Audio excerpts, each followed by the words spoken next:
საამშვიდობის და ძვირფასო ტელემაყურებლებო, ეთერშია გადაცემა ნაცნობი სახეები. Ჩვენი დღევანდელი გადაცემის სტუმარი გახლავთ პიროვნება, რომელიც ბავშვობიდანვე ოცნებობდა ექიმობაზე.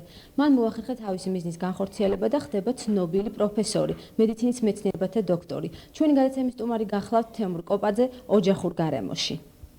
თემურ კოპაძეს ბავშვობიდანვე სურდა ექიმობა, მიზნის განხორციელებაში ოჯახიც ყველანაირად უწყობდა ხელს. იგი წარმოშობით ქარელის რაიონიდან არის, აქვე დაამთავრა საშუალო სკოლაც. სწავლობდა უკრაინაში, შემდეგ სწავლა გააგრძელა თბილისის სახელმწიფო სამედიცინო ინსტიტუტში.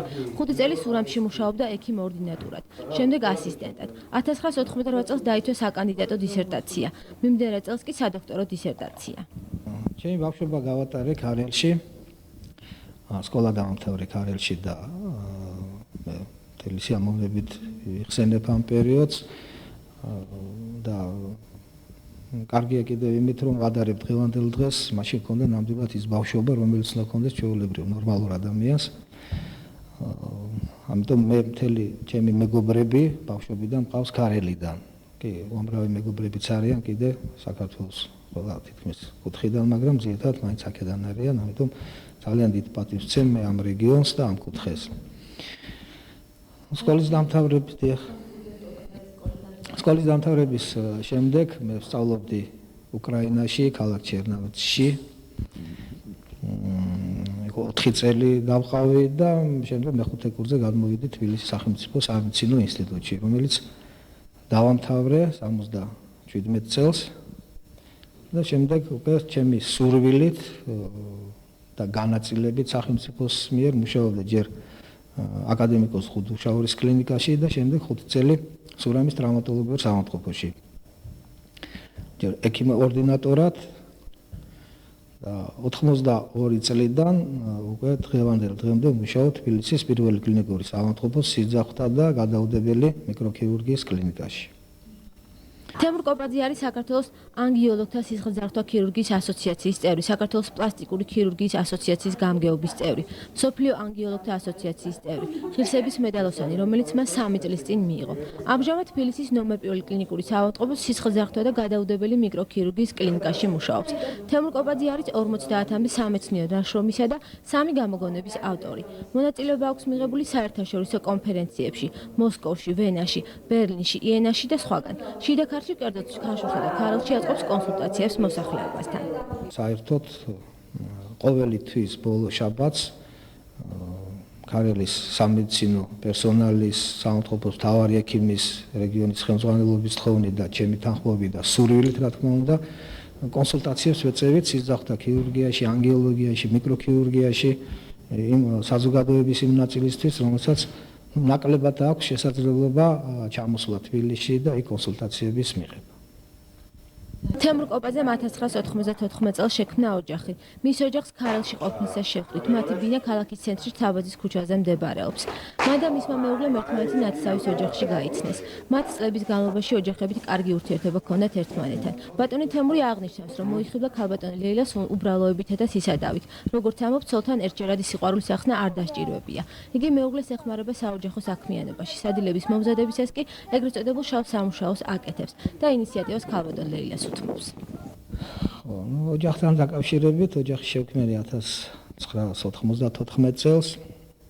მიუხედავად იმისა, რომ მე და ჩემი მეუღლე ოჯახებით ვიცნობდით ერთმანეთს საკმაო ხნის განმავლობაში, ისე მოიტანა ცხოვრება. 94 წელს მოგვიწია ოჯახის შექმნა. მყავს ერთი ქალიშვილი, ანა კოპაძე.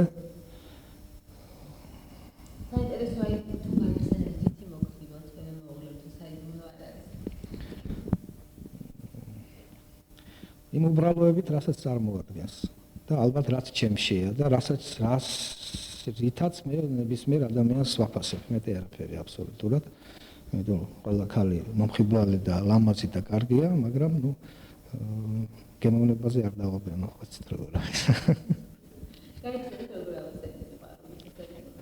ჩვენ იმდენხანს ვიცნობდით ერთმანეთს, რომ ერთჯერადი ახსნა არ იყო საჭირო.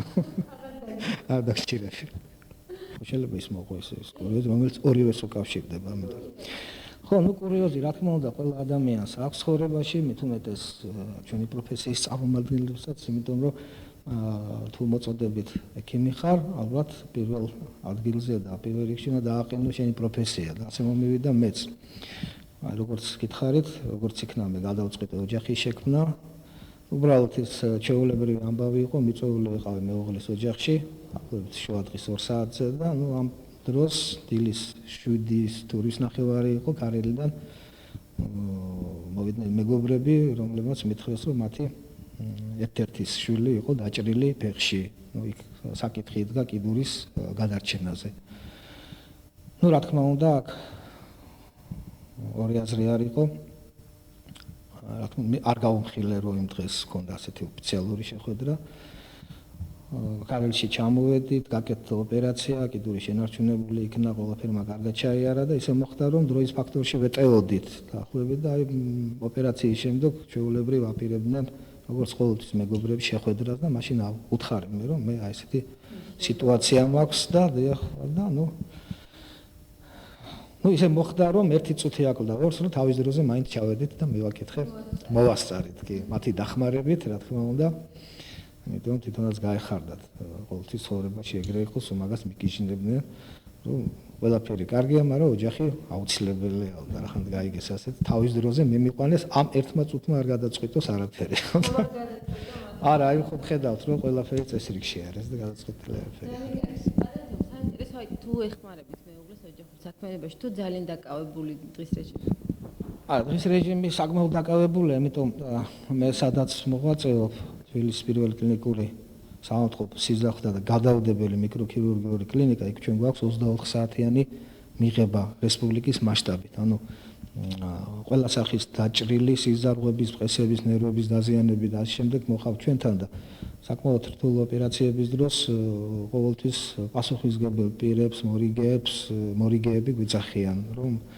ასეთი შემთხვევები სამწუხაროდ ძალიან ბევრია და უკვე ჩვენ თავს არ ვეკუთვნით, შეიძლება განსაზღვრული კონდეს ერთი რაღაც ჩვენი საკუთარი პირადული ინტერესები ან რაღაც სიტუაცია და მოხდეს ასეთი არასასიამოვნო ფაქტი და აღმოჩნდეს ავადმყოფოში. ამიტომ საკმაოდ დაკავებული ვართ, მაგრამ მეორე მხრივ, რა თქმა უნდა, თუ თავისუფალი დროა, ჯერ ჩემი ცხოვრების გარკვეული პერიოდი მარტო არ მიწევდა, მაგრამ მაინც მივეჩვიე ასეთ ისედაც რა თქმა უნდა, ოჯახური გენეალოგიით მამასაც ძალიან უყვარდა მიხმარება ოჯახში და მეც მაგ სტილში ვარ, თუ მაქვს დრო და საშუალება, რა თქმა უნდა, ვეხმარები მე სამზარეულოშიც ვეხმარებული. ახლა ყველა სფეროში არის შავი სამუშაო, ასე ვთქვათ. და მეც მეუღლეს რაღაც მეუღლე არის და თვითონ აკეთებს სამზარეულოში, ამიტომ მე შავი დაჭრაში, გარჩევაში, გასუფთავებაში, გარეცხვა, ჭურჭლის არ ვაღოთ, რა ქვია, პროდუქტების. ხო. ხო და რა თქმა უნდა, თვითონ ერთი პრობლემა მე მიყვარს ძალიან ცხარე, მეუღლეს ცოტა ნაკლებად და აი მაგაში თანხდებით ხოლმე და რა თქმა უნდა დეგუსტაციას ერთად ვაკეთებთ. თავისუფალ დროს ვცდილობ რომ ყოველთვის გავიყვანო სუფთა ჰაერს. მე თვითონ ჩემი ახალგაზრდობის დროს ძალიან მიყვარდა ბუნებაში გასვლა, ეხლაც მიყვარს, მაგრამ დროის ფაქტორის სიმცირის გამო ვერ ვახერხებ. სანადიროდ სათევზაოდ და ეხლა ვცდილობ რომ რაღაც დრო რომ მექნება თავისუფალი სახლში ყოფნაც და თამაშს მირჩევნია გავიყვანო სუფთა ჰაერზე. თბილისის გარშემო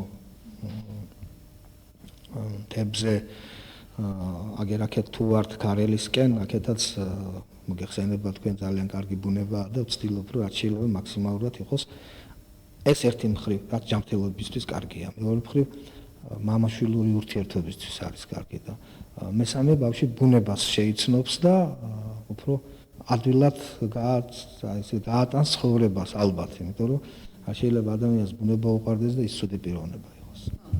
ლეილა მითაიშვილი პროფესიით ექიმია, მუშაობდა ენდოკრინოლოგად, ამჟამად დიასახლისია. იგი ბატონ თემურს სკოლის პერიოდიდან იცნობდა. მას დადებით პიროვნებად მიიჩნევს. მისი უარყოფითი თვისებები არ ახსენდება.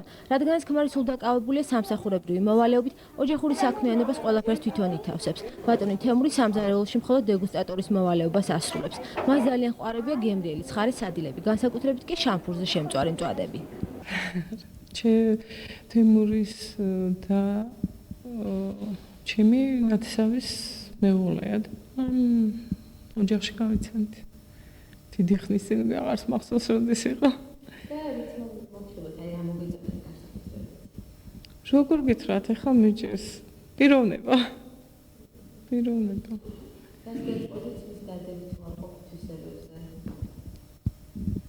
უზომოდ მოწესრიგებულია. თავისი საქმე უყარს სიგიჟემდე. არაჩვეულებრივი მამა. რაც შეუძლია ყველაფერს გვიკეთებს. ვცდილობ მე თვითონ ვცდილობ მოვარიდო ოჯახის საქმეს, იმდენად დაკავებულია დილით ადრე მიდის, ხანდახან ჭამასაც ვერ აცრებს, მთელი დღე ესე გასულია და აღარ არც ვცდილობ თავს არ მოვახვიო და ისე ოჯახში მეხმარება, თუ რამეა გასაკეთებელი, რაღაცა გაფუჭდა, ელექტროობა, ყველაფერს აკეთებს. ეხერხება და შეძლებს დაგვარად შეუძლია და მე ამას მიჩვეული არ ვიყავი. მამა ჩემი მშენებელი იყო, მაგრამ სახლში არ ეცალა და არაფერს არ აკეთებდა და სულ მე და დედა ჩემი ვაკეთებდით. პირველად ჩაქუჩი ხელში რომ დავეჭირე, გაგიშდა თემური, არ დამანახო მერისთვის სახლში. რა ქართლი და ქარელი მახსოვს აყვავებული. ხშირად დავდიოდით ხოლმე თემურის ოჯახში, მაშინ დედაც ცოცხალი იყო, ბებიაც ცოცხალი იყო და გული მწყდება რომ აი ესეთ გაპარტახებულს ხო მარტო ქარელი არა, უმრავლესობა ქალაქების რეგიონებში ესეა და მინდა ისევ ისეთი ნახო და ხალხიც გაღიმებული და უფრო ხალისიანი, ძალიან მინდა. ანი კოპაძე 6 წლისაა, ძალიან უყვარს ხატვა, ქსოვა, ლექსების წერა და სიმღერა. მშობლებს კარგად ახასიათებს. დადის თბილისში მოსწავლე ახალგაზრდობის სასახლეში სხვადასხვა წრეებზე. დედმამის გასაოცრად მან აღნიშნა, რომ სურს მომავალში გახდეს ექიმი. ასე გრძელდება ოჯახური ტრადიციები კოპაძეების ოჯახში. არ აქვს ემოთ, არ აქვს ქვემოთ, წელამდე ასათიბები. კანკაშა და უკადრისა, ნასათუთად ნატიფები. ხელს ვინ გახლებს უკადრისა, თვალნი აგიტირდებიან. ეს ფუტკრები, ეს პებლები, რაღაც გადაკიდებიან.